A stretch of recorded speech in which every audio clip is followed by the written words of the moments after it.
Hello दोस्तों, आपका जी study पे स्वागत है। आज हम ग्रेविटेशन का पार्ट 2 स्टार्ट कर रहे हैं। इसमें हम लोग फोर्स एंड मोशन को समझेंगे। मैंने बोला था कि हम नेक्स्ट पार्ट में फोर्स को अच्छे से समझने वाले हैं, तो समझते हैं कि फोर्स क्या है सही में। हमने पहले बहुत कुछ पढ़ा था, तो उसमें से ये व्हाट इज़ फोर्स ये हमने भी उसमें पढ़ा था, तो आज भी थोड़ा रिवाइज कर लेते हैं। तो क्या है? Force is a physical quantity which changes और tends to change the state of rest और of uniform motion in a straight line. ठीक है, ये फोर्स एक फिजिकल क्वांटिटी है और ये चेंज होता है टेंड होता है किससे? स्टेट ऑफ रेस्ट से। स्टेट मतलब एक रेस्ट में हम लोग कोई चीज़ को पुश करें या पुल करें या उस पर कोई मोशन डाले तो वो वहाँ से हिल जाएगा, मतलब हट जाएगा या मोशन में हो जाएगा। ठीक है, और क्या बोला? एक यूनिफॉर्म मोशन स्ट्रेट लाइन में एक यूनिफॉर्म मोशन होगा तो भी उसी फोर्स कहते हैं हम लोग। ठीक है, एक मोशन। ठीक है, तो एक एग्जांपल देखिए, इधर मैंने यहाँ पे भी एक एग्जांपल दिखाया है कि ये देखिए, ये 5 kg का एक कुछ है। ठीक है, इस 5 kg के ब्लॉक में जब मैंने फोर्स लगाया तो ये पुश हो गया। ठीक है, और ये पुश होके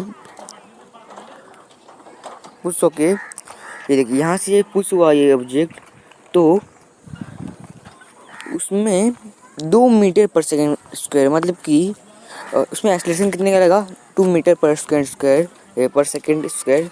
तो उसमें 10 न्यूटन का फोर्स लगा। ठीक है, और 10 न्यूटन का फोर्स किससे लगा?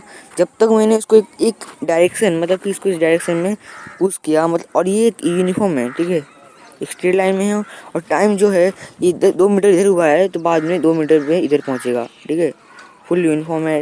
यूनिफॉर्म स्ट्रेट लाइन में एक फोर्स लगाया है मैंने जो 10 न्यूटन का है। ठीक है, और इसे मैंने डिफाइन कैसे किया? तो फोर्स जो है वो क्या होता है? Mass into acceleration. तो समझिए 5 kg और 2 मीटर का मल्टीप्लाई किया मैंने तो 10 न्यूटन मुझे मिला। और ये 10 न्यूटन क्या है? एक फोर्स है जो मैंने 2 मीटर पर सेकंड स्क्वायर के एक्सेलरेशन पे लगाया है। ठीक है, तो इतना आप समझिए। अब चलते हैं आगे। We have seen that a force is necessary to change the speed as well as the direction of motion of an object. ठीक है, फोर्स क्या है? फोर्स एक इम्पॉर्टेंट, मतलब कि जरूरी है कोई भी स्पीड को चेंज करने के लिए, और डायरेक्शन ऑफ मोशन, और कोई किसी डायरेक्शन ऑफ मोशन को, मतलब कि ऑब्जेक्ट में कोई डायरेक्शन होगा। ठीक है, उस डायरेक्शन ऑफ मोशन को चेंज करने के लिए। ठीक है, तो कुछ हमने बहुत कुछ पढ़ा था अगले साल। ठीक है, जैसे कि पूरा हमने लॉ ऑफ मोशन पढ़ा था, तो उसमें बहुत सारे बातें बताए गए थे कि कैसे कैसे मोशंस होते हैं, उसके लॉस क्या थे, बाकी मोमेंटम के चेंजेस क्या थे, बहुत कुछ था उसमें। ठीक है, तो सभी में से आपको वो लेसन समझा होगा तो आपको उसमें प्रॉब्लम नहीं होगा। ठीक है, तो और नहीं तो आप देख लीजिए 9th का। Can you recall what are the Newton's law of motion? ठीक है, तो क्या है Newton first law of motion? एक क्वेश्चन है कि, मतलब ये इंपॉर्टेंट भी है। ठीक है, मैंने स्टार मार्क किया इधर कि लॉ ऑफ मोशन के कौन कौन से लॉ है न्यूटन के।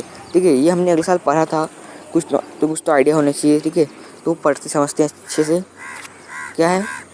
An object continues to remain at rest or in a state of uniform motion along a straight line unless an external unbalance force acts on it। ठीक है, ये एक इनर्शिया को बताता है। ठीक है, ये एक ऑब्जेक्ट जब रेस्ट में रहेगा, ठीक है, कोई ऑब्जेक्ट रेस्ट में रहेगा तो रेस्ट में रहेगा, बट उसमें एक मोशन आए तो वो मोशन में चला जाएगा। ठीक है, मतलब एक ऑब्जेक्ट जब रेस्ट में रहता है तो रेस्ट में रहता है, और जब मोशन में रहेगा तो मोशन में ही रहेगा, जब तक उस पर कोई एक्स्ट्रा अनबैलेंस फोर्स ना लगाया जाए। ठीक है, एक्सटर्नल अनबैलेंस फोर्स ना लगाए जाए। तो इसमें एक इनर्शिया को बताया जाता है कि जितना इनर्शिया क्या है, ज़्यादा मास रहेगा। देखिए बॉडी में, इन्होंने देखिए ये 300 किलो का, इस इमेज में देखिए ये जो है ये 300 kg।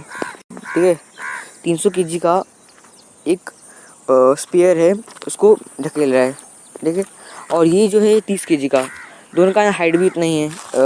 और ऊपर से जितना ज़्यादा मास रहेगा उतना इनर्शिया, उतना ज़्यादा फोर्स हमें लगाना पड़ेगा। ठीक है, क्योंकि यहाँ पे ज़्यादा इनर्शिया लगाना पड़ेगा, क्योंकि ये 300 kg है और ये 30 kg है। और इसके लिए हमें ज़्यादा फोर्स चाहिए, इसको मोशन में चेंज मतलब कि मोशन में चेंज करने के लिए क्या चाहिए, ज़्यादा फोर्स चाहिए। तो ये चीज़ हमें यहाँ पे समझना है, ठीक है। और ये एक्सटर्नल नॉलेज है, आपको समझना होगा, ठीक है। और इनर्शिया को आप ये लाइन को याद रखना, इसमें ग्रीन दिया है, ठीक है। इसको और इसको एक पूछा जा सकता है, ठीक है। तो अब चलते हैं Newton second law of motion क्या है, ठीक है। क्या है, the rate of change of momentum of a body, ठीक है। बॉडी में है जब एक देखिए मोमेंटम क्या है, मास इंटू वेलोसिटी, हम इतना फॉर्मूला हमें पता है। तो एक मोमेंटम क्या है कि कोई ऑब्जेक्ट में एक मास होगा, ठीक है, और उस ऑब्जेक्ट को हम उसमें एक वेलोसिटी लगाएं तो उससे हम उसमें एक ज़्यादा एनर्जी आएगी, ठीक है, ज़्यादा एक मोमेंटम प्रेजेंट होगा उसके अंदर, ठीक है। तो क्या बोला है, उस मोमेंटम का रेट, ठीक है। The rate of change of momentum is directly proportional to the applied force, ठीक है। डायरेक्टली प्रोपोर्शनल किससे होता है, अप्लाइड फोर्स से। एक फोर्स अप्लाइड होगा और वो जो फोर्स अप्लाइड होगा उसका डायरेक्शन, ठीक है, and it takes place in the direction of force, उस फोर्स के डायरेक्शन में, ठीक है। तो आपको इसे याद रख लेना है। कुछ इमेज देखिए, ये एक एरोप्लेन है, ठीक है। इसमें एक फोर्स लगा, उसमें क्या क्या लग रहा है देखिए। एक एरोप्लेन में एक वेलोसिटी लगेगा, ठीक है, और वो जो मास उसके अंदर है तो उसमें मोमेंटम लग रहा है, ठीक है। अब कुछ डेफिनेशन देखते हैं, इन्होंने इसको डेरिवेशन किया है। क्या है देखिए, force equals to change of momentum with change of time, ठीक है। टाइम भी चेंज होगा, मोमेंटम भी चेंज होगा। तो कुछ फॉर्मूले हो गए इधर, difference form F mass into velocity, मतलब कि पहला वेलोसिटी से आखिरी वेलोसिटी पे टाइम भी वैसे ही कुछ चेंज होगा। तो कुछ ये फॉर्मूले बने हैं, मास इंटू एक्सेलरेशन जो एक फॉर्मूला है, आपको अच्छे से बताता हूँ इधर देखिए। Rate of change of momentum क्या है, ये हो गया पहला मोमेंटम, इससे आखिरी मोमेंटम को माइनस करेंगे, मतलब क्या हुआ कि उसका कोई रेट चेंज हो रहा है, कोई रेट में उसके, ठीक है। और टाइम, अभी देखिए ध्यान से, मास जो हो जाएगा वो दोनों में है। आपने रियल नंबर पढ़ा होगा तो उसमें कॉमन लेना आपको आता होगा, तो कॉमन ले लेते हैं इसको, ठीक है। तो कॉमन लिए तो ये कुछ v माइनस यू हो जाएगा और नीचे टी रहेगा। और v minus you upon T हम जानते हैं क्या होता है, एक्सेलरेशन होता है, ठीक है। तो ये कुछ a हो जाएगा और ये मास हो जाएगा, और ठीक है। और ये डायरेक्टली प्रोपोर्शनल रहेगा फोर्स से, एक के ले लेंगे कांस्टेंट बनाने के लिए जो 1 के इक्वल होगा। तो डायरेक्ट समझ गए हम लोग कि force equal to mass into acceleration कैसे बना, ठीक है।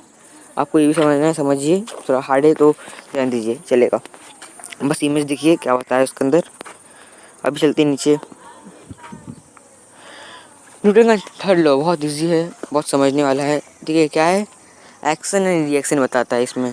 और न्यूटन का सेकेंड लॉ में क्या बताता है कि चेंजेस इन मोमेंटम, और फर्स्ट लॉ में इनर्शिया, ठीक है। तो थर्ड लॉ देखते क्या है, every action there is equal and opposite reaction, ठीक है। कोई भी एक्शन हो, ठीक है, एक एक्शन किया, सभी एक्शन में हमने कुछ एक्शन किया तो उसका एक अपोजिट रिएक्शन आएगा, वो इक्वल होगा, ठीक है। कुछ एग्जांपल भी दिया इधर, हाँ देखिए, इसमें एक बंदूक है, उस बंदूक को मतलब कि बंदूक को जब शूट किया गया है तो उसमें इधर से भी एक फोर्स लग रहा है जो एक पॉजिटिव फोर्स है, और यहाँ से नेगेटिव लग रहा है, लेकिन उन दोनों में इक्वल फोर्स लगेंगे, ठीक है। जितना इधर फोर्स लगा है उधर इतना फोर्स लगेगा। आपको 9th में कॉलिजन दिया है, मोमेंटम के बेस्ड जो है कॉलिजन के बारे में, तो आप वो समझेंगे तो आपको पता चल जाएगा, ठीक है।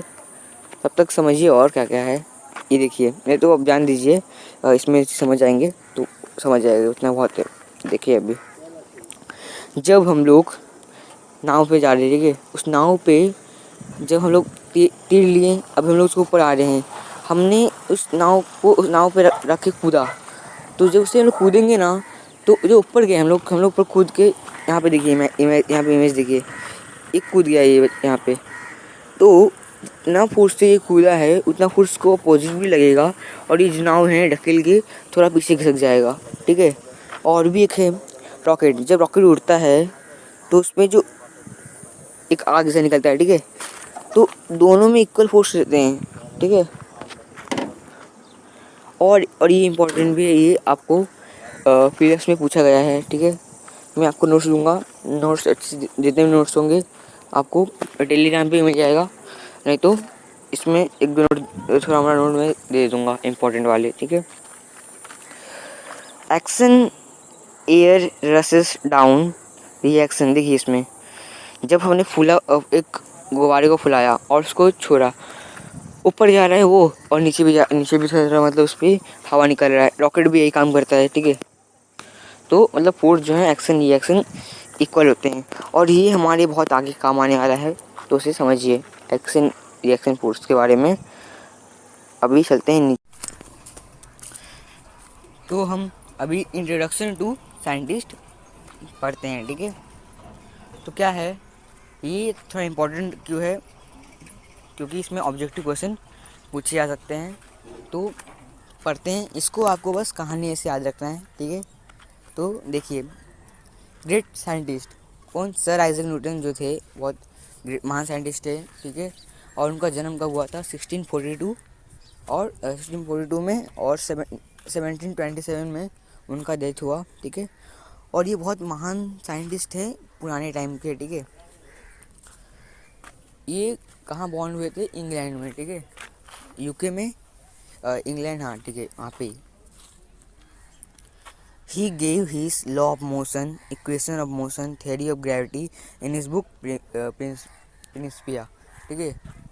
इन्होंने कुछ लॉ ऑफ मोशन, ठीक है, उनके बारे में बताया, ठीक है। कौन कौन से लॉ ऑफ मोशन, प्रिंसिपिया और, हाँ, लॉ ऑफ मोशन, प्रिंसिपिया और क्या था एक, हाँ, इक्वेशन ऑफ मोशन।